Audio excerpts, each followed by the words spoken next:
Hello guys, welcome to another video of stock market friends. Adon agro commodities limited का जिस IPO का आज day 3 का subscription आप इन्होंने जानेंगे। लाइव सब्सक्रिप्शन जीएमपी कितना चल रहा है, लिस्टिंग कितना मिलेगा, परफॉर्मेंस कैसा रहा, लास्ट डे तो फाइनल डिसीजन क्या ले, इन सभी पॉइंट को डिस्कस करेंगे। और ये कोई रिकमेंडेशन वीडियो नहीं सर, जो भी फाइनल डिसीजन होगा अपने रिस्क पर लीजिएगा। चलिए फ्रेंड्स, वीडियो स्टार्ट करते हैं।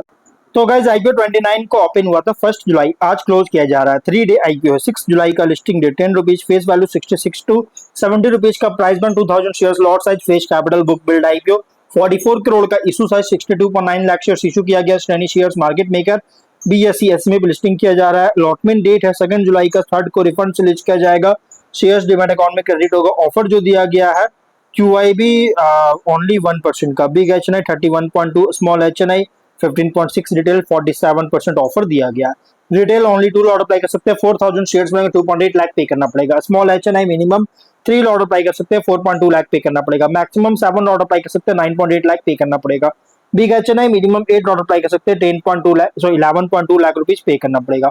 मैक्सिमम कोई लिमिट नहीं है, लेकिन अगर 5 टाइम सब्सक्राइब होता है, चाहे small H N I, big H N I, जिस भी कैटेगरी में आपको मिनिमम लॉट होगा, जैसे small H N I only 3 lot, big H N I only 8 lot allotment किया जाएगा। अगर हम इसके सब्सक्रिप्शन डिमांड की बात करें, सब्सक्रिप्शन जो हुआ है 2 डे सब्सक्रिप्शन अगर देखा जाए तो QIB में बहुत ही स्ट्रॉन्ग सब्सक्राइब और QIB का जो ओनली 1% ही ऑफर दिया गया था, मतलब सॉरी गाइज, ओनली 1% ऑफर दिया गया था, इसलिए गाइज आपको यहाँ पे बहुत ही स्ट्रॉन्ग सब्सक्राइब देखने को मिल रहा है। जनरली QIB जिसमें एंकर इंक्लूड नहीं करेंगे 19 to 20% के अराउंड ऑफर दिया जाता है, बट इस आईपी में ओनली 1% ऑफर दिया गया। तो देखिए इसके अकॉर्डिंग 22.5 टाइम सब्सक्राइबर, 64,000 शेयर्स का ऑफर था, 14.4 लाख शेयर्स का बीट किया 10 करोड़ का। लेकिन बाकी कैटेगरी में अंडर सब्सक्राइब, जिसके बिग एच एन आई 80% सब्सक्रिप्शन, 15.6 लाख शेयर्स बीट किया 11 करोड़ का। स्मॉल एच एन आई 19% सब्सक्रिप्शन, 1.9 लाख शेयर्स का बीट किया 1.3 करोड़ का। रिटेल में 39% सब्सक्रिप्शन, 11.5 लाख शेयर्स का ऑफर था, 8 करोड़ का बीट किया। टोटल हुआ 73% सब्सक्रिप्शन, टोटल अंडर सब्सक्राइब है। 43.5 लाख शेयर्स बीट किया 30 करोड़ का। 372 एप्लीकेशन सबमिट हुआ, जो कि अंडर सब्सक्राइब देखने को मिला है। जीएमपी की बात करेंगे तो कंपनी का जीएमपी ट्रेड कर रहा है 0 रुपीज का, जिसके अकॉर्डिंग कंपनी फ्लैट या तो डिस्काउंट लिस्टिंग करेगा। बिजनेस की बात करेंगे तो कंपनी का जो बिजनेस है अगर देखा जाए तो mainly company agro commodity trading and processing में ऑपरेट कर रही है। लार्जली कंपनी ऑपरेट करता है ड्राई नट्स और हंगर नट्स ब्रांड के अंदर कंपनी मार्केटिंग करता है, खुद का ब्रांड है। और फाइनेंशियल अगर देखा जाए तो टॉप एंड बॉटम लाइन में ग्रोथ है, बट कंपनी का 25 से जो बॉटम लाइन है ना, देखिए सरप्राइजिंग बूस्ट किया 7.2 करोड़ का, और 9-10 मंथ्स का एकदम रिकॉर्ड ब्रेक प्रॉफिट है 21 करोड़ का, जबकि रेवेन्यू 287 करोड़ का। और जो टॉप एंड बॉटम जो बम्पर देखने को मिला नहीं, ये नॉन कन्विंसिंग है और सस्टेनेबिलिटी को लेकर कंसर्न रेज कर रहा है, क्योंकि हाईली कॉम्पिटिटिव फ्रैगमेंटेड सेगमेंट में ऑपरेट हो रहा है। कॉम्पिटिटर की बात करेंगे, मतलब पीयर्स की बात करें तो कंपनी के जो पीयर्स है अगर देखा जाए तो guys, Leo dry fruits and spices trading, Proventus agrocom, Krishi world foods, MR मनी वेनी फूड्स, NFP संपूर्ण फूड्स, स्टैंडिक एग्रो, ये सभी इसके कॉम्पिटिटर है। ऑब्जेक्टिव क्या है तो incremental working capital requirement, general corporate purpose के लिए फंडिंग चाहता है। Ratios ROE RONW 88.1, ROCE 68.8, PAT margin 7.5, EBITDA margin 10.9% का, debt to equity 0.3, PB 1.2, P ratio 16.2 time का, promoter holding pre issue 90%, post issue 65.4% का। मार्केट कैप 161 करोड़ का around है market cap होगा। रिसेंट फाइनेंशियल डेटा के अकॉर्डिंग प्राइस बैंड जो रखा गया है बहुत ही एग्रेसिव, बहुत ही ज्यादा प्राइस रखी गई है। कंपनी के जो प्राइस बैंड है ना, बहुत ज्यादा है प्राइस रखी गई है।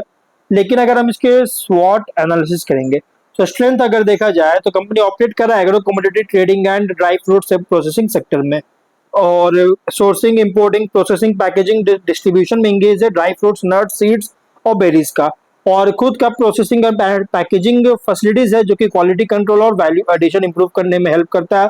डाइवर्सिफाइड प्रोडक्ट पोर्टफोलियो, जो कि इंक्लूड है almonds, cashews, walnut, pistachios, raisins, dates, other premium dry fruits है। और B2B and branded retail segment में प्रेजेंस है, जो कि मल्टीपल रेवेन्यू स्ट्रीम्स प्रोवाइड करता है। सोर्सिंग नेटवर्क एस्टैब्लिश कर चुका है डोमेस्टिक और इंटरनेशनल दोनों मार्केट से, जिससे प्रोडक्ट अवेलेबिलिटी सपोर्ट करता है। बट वीकनेस की बात करें तो बिजनेस डिपेंड करता है इंपोर्टेड रॉ मटेरियल पर, जो कि करेंसी फ्लक्चुएशन के ऊपर एक्सपोज हो सकता है। प्रॉफिट मार्जिन अफेक्ट कर सकता है ड्राई फ्रूट प्राइसेस और फ्लाइट कॉस्ट में चेंजेस के द्वारा, और वर्किंग कैपिटल इंटेंसिव है इन्वेंट्री होल्डिंग और प्रोक्योरमेंट साइकिल्स के कारण। स्केल रिलेटिवली बहुत ही स्मॉलर है large branded food and dry fruits companies के कंपैरिजन में।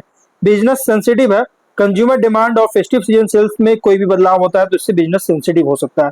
लेकिन अपॉर्चुनिटीज की बात करें तो डिमांड ग्रो कर रही है healthy snacks, packaged dry fruits and premium food products के लिए। ब्रांडेड रिटेल प्रोडक्ट्स का एक्सपेंशन मार्जिन और ब्रांड रिकॉग्निशन को इम्प्रूव कर सकता है। इसके अलावा एक्सपोर्ट्स में इंक्रीज हो रहा है, एक्सपोर्ट्स इंक्रीज हो रहा है, न्यू इंटरनेशनल मार्केट में एंट्री करेगा जिससे ग्रोथ ड्राइव कर सकता है। मॉडर्न रिटेल और ई कॉमर्स दोनों का ग्रोथ देखने को मिल रहा है जिससे वाइडर प्रोडक्ट रिच सपोर्ट करता है। और हेल्थ अवेयरनेस जो है कंज्यूमर्स के बीच में बहुत तेजी से राइज हो रहा है जिससे लॉन्ग टर्म डिमांड सपोर्ट करता है। लेकिन थ्रेट भी है, थ्रेट क्या है तो स्ट्रॉन्ग कंपटीशन है एस्टैब्लिश्ड एफएमसीजी और ड्राई फ्रूट ब्रांड से। ग्लोबल कमोडिटी प्राइसेस में वोलेटिलिटी के कारण प्रॉफिटेबिलिटी इंपैक्ट कर सकता है। सप्लाई चेन डिस्ट्रप्शन या इंपोर्ट रिस्ट्रिक्शंस के कारण रॉ मटेरियल अवेलेबिलिटी को अफेक्ट कर सकता है। Food safety regulatory compliance requirements के कारण ऑपरेटिंग कॉस्ट इंक्रीज कर सकता है। इकोनॉमिक स्लो डाउन के कारण प्रीमियम फूड प्रोडक्ट्स के लिए डिमांड रिड्यूस कर सकती है। पीयर कॉन्टेक्स्ट करेंगे तो लार्ज एफएमसीजी फूड कंपनीज के कंपैरिजन में ऑपरेट कर रहा है as a mid scale dry fruits processing and agro commodity company. Other dry fruit processor के अगेंस्ट देखा जाए तो sourcing net strength, processing capability, product quality, distribution network पर compete कर रहा है। इन्वेस्टर के लिए आईपी रिप्रेजेंट कर रहा है food processing and agro commodities sector play, जहां ग्रोथ डिपेंड करता है ब्रांड एक्सपेंशन, एफिशिएंट सोर्सिंग और value added processing and healthy food products के लिए डिमांड राइज हो रहा है इस पर डिपेंड करती है। लिस्टिंग स्ट्रैटेजी, लिस्टिंग इन व्यू अगर देखा जाए तो सब्सक्रिप्शन डिमांड अगर स्ट्रांग होता है रिटेल, एचएनआई, क्यूआईबी हर एक कैटेगरी में तो कंसीडर कर सकते हैं। लेकिन हाँ जीएमपी पॉजिटिव होना चाहिए, ओवरऑल सब्सक्रिप्शन बहुत ही हेल्दी होना चाहिए जिससे लिस्टिंग एंड प्रोस्पेक्ट्स को इंप्रूव कर सकता है। लॉन्ग टर्म इन्वेस्टमेंट के अकॉर्डिंग देखिए ये आईपीओ उन इन्वेस्टर के लिए सुटेबल है जो कि ब्रांडेड फूड और ड्राई फ्रूट सेक्टर्स पर जिनका पॉजिटिव आउटलुक है। लेकिन revenue growth, brand expansion, processing capacity, operating margin, export growth सभी को ट्रैक कीजिएगा लिस्टिंग के बाद। रिस्क लेवल मीडियम रिस्क का, बिजनेस परफॉर्मेंस डिपेंड करता है mainly competitive price, import cost और कंज्यूमर डिमांड पर।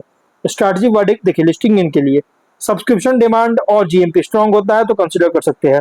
लॉन्ग टर्म के लिए पैकेज्ड फूड और हेल्दी स्नैक्स सेक्टर्स पर जिनका लॉन्ग टर्म व्यू है उनके लिए वो कंसीडर कर सकते हैं। बट फाइनल डिसीजन जो भी लेगा अपने रिस्क पर लीजिएगा। मेनली रिस्क सीकर्स वगैरह जो रिस्की आईपीओ रिस्की है, रिस्क सीकर्स है वो कंसीडर कर सकते हैं, बट अदरवाइज आप इसको इग्नोर कर सकते हैं। बट फाइनल डिसीजन अपने रिस्क पर लीजिएगा। ये कोई रिकमेंडेशन वीडियो नहीं। तो गाइस वीडियो यहीं पर एंड करते हैं। अगर कोई डाउट है कमेंट बॉक्स में पूछिए। मिलते हैं नेक्स्ट वीडियो में। Till then bye bye.